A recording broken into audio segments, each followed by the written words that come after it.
Okay, good day. So let's have another set of examples for set operation. So for example, we have this universal set with the elements 1, 2, 3, 4, 5, 6, and 7. Subsets A, 2, 3, 4, 5, 1, 2, 4, 6. And for C, we have 4, 5, 6, 7. So required operations, we have first a letter A. This is the union of set A and the intersection of set Bn, set C. First, let us determine this one, the intersection of set Bn, set C. So we have B intersects set C. We have, what are the elements? So again, if we say intersection, we are just to list down the common elements from the two sets. So we have from B and C, common elements are, we have 4 and 6. So we have 4 and 6. So now we are to list down the union of set A and the intersection of set B and set C. If we say union, all we have to do is list down the elements from set A and from this intersection. So if we have common elements, okay, no need to rewrite or no need to write that common element twice. All we have to do is write one. So we have the elements. From set A, we have 2, 3, 4, 5. So common elements is 4, but we are only to write 1. So we have 2, 3. Common elements from the intersection is we have 4, then we have 5, and 6. So this will be our answer for the first requirement. That is the union of set A and the intersection of set B and set C. That is for letter A. So let's determine the second one. And we have for letter B, this is the intersection of set A to the union of set B and set C. So again, let us first determine the union of set B and set C. So we have the union of set B and set C. We have the elements from set B. We have 1, 2. 1, 2. Common elements. A while ago, we have 4, 5. Common element 6. Then we have 7. Okay, so that will be the union of set B and set C. 1, 2, 4. Common element. 5, 6. Common element. Then 7. Then we have, let us now list down the intersection of set A and the union of set B and set C. All we have to do again, if we say intersection, we are to write the common elements. So from 2, 3, 4, 5, what is common to 1, 2, 4, 5, 6, and 7? So we have a common of 2. We have 4 and 5. So this is the intersection of set A to the union of set B and set C. So we have the elements 2, 4, and 5. Then we have letter C. So we have B minus A. This is for a relative complement. So we have, this is B minus A. All we have to do is remove some elements in B that are present in A. Or basically, these are the elements that are present in B but not in A. So we have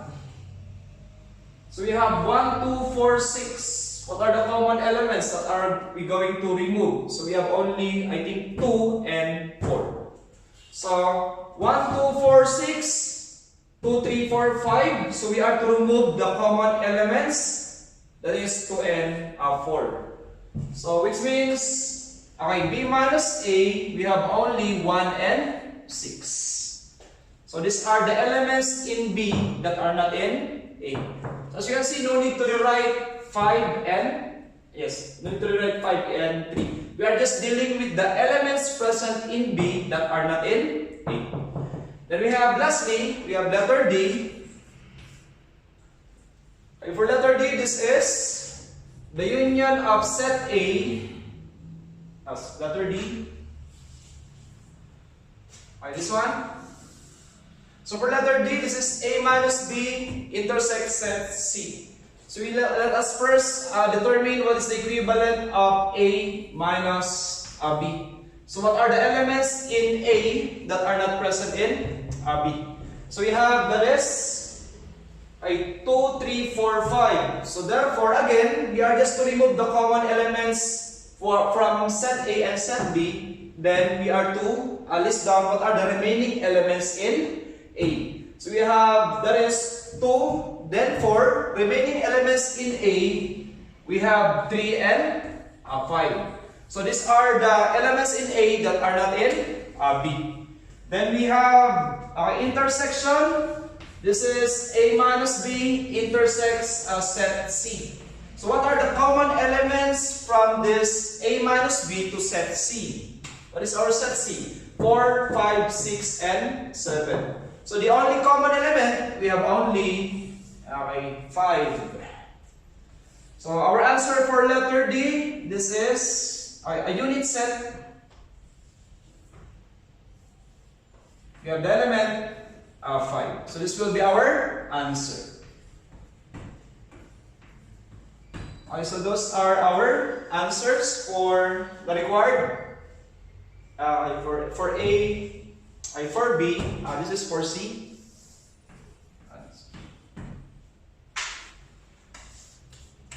These are again example for set operations.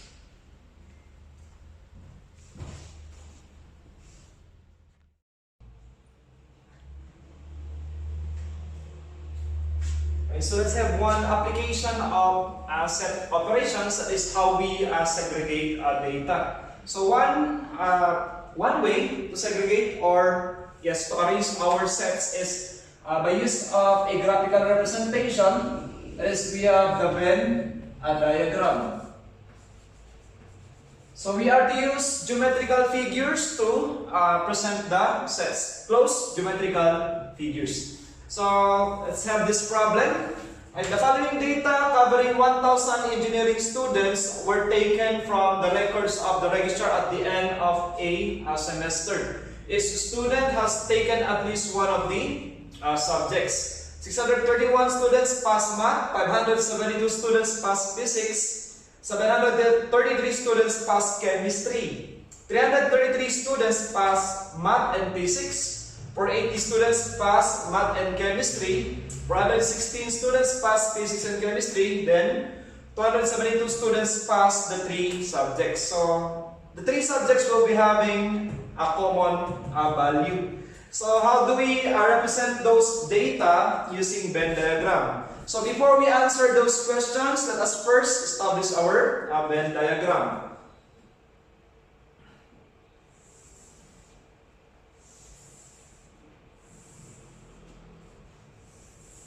Okay, so first, this rectangular figure will represent our universal set. The cardinality of our universal set, or we may use the symbol, that is the number of elements for the universal set. Okay, based on the given, we have 1,000 students. Since we have 3 categories, we have math, physics, and chemistry. So let's have, and they have something in common, so we are to draw figures having a common area.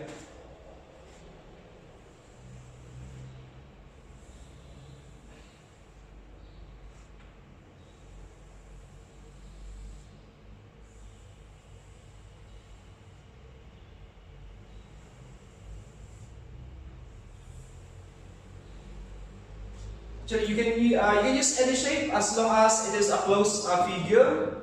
So let's say this one will represent physics. Okay, this circle on this side we have chemistry, and the circle below, though they don't look circles. Let's say this is math. If we are segregating data or sets, usually we are to start on the common area, or the common elements for the 3 sets. Okay, so we have 272 students pass the 3 subjects. So we are to place that value on the area common for both 3 subjects. So we have the last 272. Then we have the next one is 416. Alright, let us have this one. 416, that is for physics and chemistry. Let's say this is PMC. Okay, 416. But take note that in that 416, that 272 students are also included in this group. Okay, 416. For a reason, these 272 students also pass both physics and chemistry. So we have to subtract that. We have to remove the redundant. So we have 416 minus 272. Okay, that is equal to. We have 416 minus 272. That is for the area common for physics and chemistry. So we have 144. This is for physics and chemistry. We have, this is 144. The next 480 students pass math and chemistry. What is the common area for math and chemistry? And we have, this is math and chemistry. Okay, for math and chemistry, we have 480 students. Again, from that 480, these 272 students also pass chemistry and math. So we need to subtract that, avoid redundant of data. 480 minus 272, we have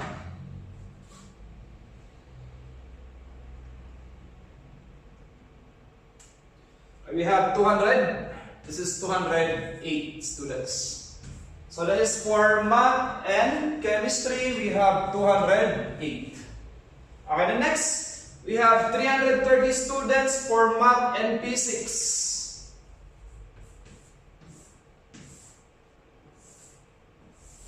Okay, for math and physics, common area, we have 330. We are removing the redundant 272. Okay, to avoid duplicates of data. 330 minus 272. We have 58. This is for the area between physics and math. Common area, we have 58. Alright, the next we have 733. That is for chemistry. Alright, say C na ba? And for the chemistry, we have 733 for chemistry. But we are to determine how many students pass chemistry only. So we have to remove 733 for the students who pass chemistry and math, minus 208, minus, for the 3 subjects, 272, then minus 144 for chemistry and physics. So we'll be having, it is 733 minus 208 minus 272 minus 144. So we have 100. This is 109. So 70. Those are the students who pass chemistry only. Okay, the next, we have 572. This is for physics only. So this is for chemistry only, physics only. We have 572. We are to remove the duplicate of the data. Okay, for physics, minus 58. Minus 144, then minus 270, less 272.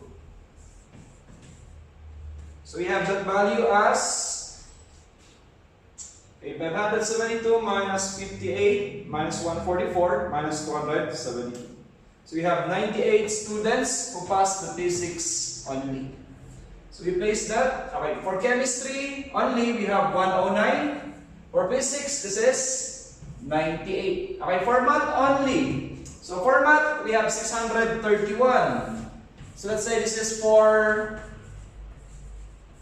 Math only, we have 631. We have to remove the duplicate to determine the students who passed math only. So we have 631 minus 58 minus 272 minus 208. So we have the number of students who pass math subject only. 631 minus 58 minus 272 minus 208. So we have the number of students.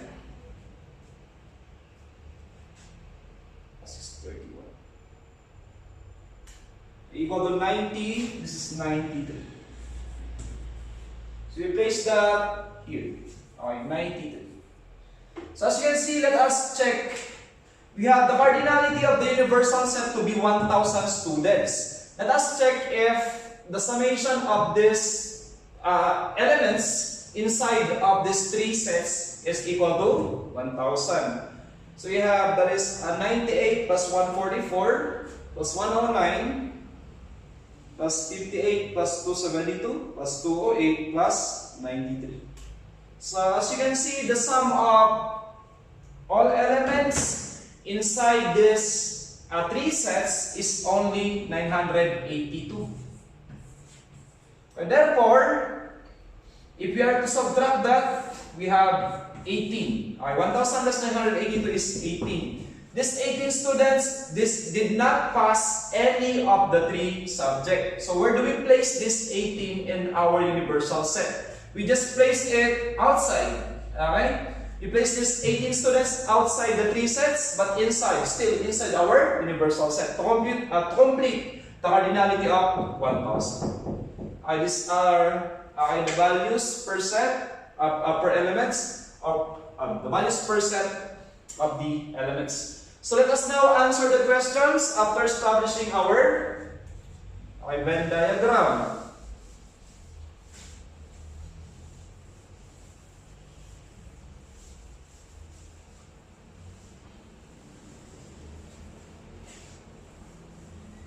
We have letter A.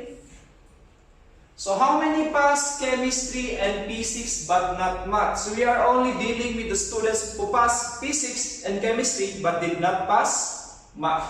So which means this is chemistry and P6, not mathematics or not math.